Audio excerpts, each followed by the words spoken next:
Okay, hey guys, so diving in a little bit more on the infrastructure and the routing and setup of our LV1 as it sits currently. I've had a few people text and ask how we are doing things, and a couple of other engineers in the industry, friends as well as people I don't know very well, have contacted asking. So I wanted to dive a little bit into the specifics of that today. As I've mentioned previously, we get our SoundGrid network over here across from an MGB that comes out of our SD10 Digico.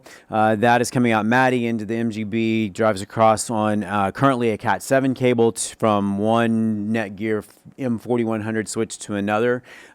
In the studio here, we have Access One, we have obviously an Extreme server, we have an IOX unit. IOX unit is providing local I/O. So currently, the microphone you're listening to, this mic here, the SM7B, is hitting the IOX. That's all capturing across the waves track, which is where I'm capturing the mic as well as the two bus of the mix currently.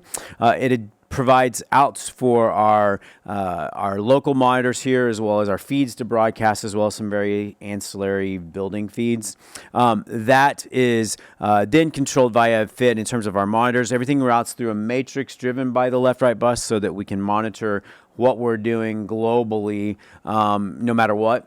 So all of those matrix feeds going to wherever they might land are happening across the left byte. And then we've changed over the red fader, the master fader of the FIT, to follow the Matrix 1, which is what we're feeding our local monitors here off these Atom A77X system setup here. So we have 4 touchscreens. We have the 2 Dells. We have this 15-inch touchscreen, which has actually been a very nice monitor for us, because you actually physically can control this monitor. It's actually not too small. It works pretty well, especially in a smaller need if we're running off to do a camp thing or something really portable that's smaller. That's been great. Having the FIT controller, obviously. Then we have a little 13-inch, I think this is a 13, it might be a 12-inch over here, that's also touchscreen, but it's following our snapshot and scenes so that we have an easy, quick running gun. We can watch that. For scenes and snapshots for us are pretty much just based on key of song, maybe some links or differentiation between leader, a vocalist, what might be happening in terms of what effects they're driving and how. And then we are then routing everything out of the desk internally through LiveProfessor, which is an addition we've just added, as I spoke of. We were finding a huge DSP load at a 96K system, which is what we're at. Our DSP loads are really not manageable, especially as we added inputs for special events for Christmas or whatever. And that was creating some issues for us. And so with that, we in addition to also wanting to be able to have some of the varying things we've used, some of the tools we've used as we've been in our Pro Tools setups for our previous mixes when we were post-producing or pre-producing our services in COVID season up until May or so.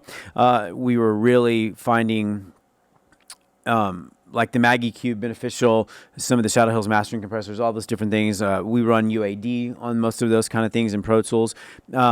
In the studio side, but we were wanting those in our live side. And some options like the Sonics and the Mags are SoundGrid compatible, but just not in LV1 64-bit architectures or in our Super Rack case is at front of house. Anywhere we've had multi-rack, you'll still see some of those things in existence. But wanting to get to where we had that capability here in the broadcast suite, and so with that, LiveProfessor was kind of our option.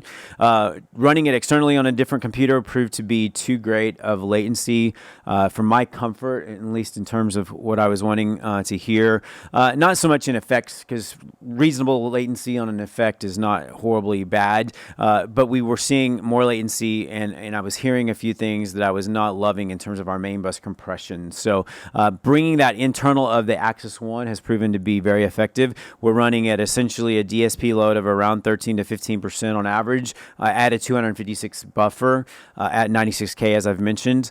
Mostly we're running all zero latency on all the plugins, except for in case of the EchoBoy, it's running at a 0.7 millisecond latency, 0 on everything else. So any of the Vahalla stuff and our Shadow Hills mastering, I believe it doesn't show me, just it's taking up too much space, but I'm pretty sure it was at 0 when I actually had that open before.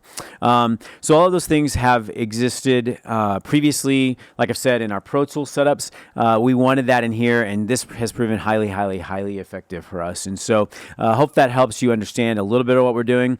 We'll dive in more in a couple of more videos here to come on just a few of the things we're doing.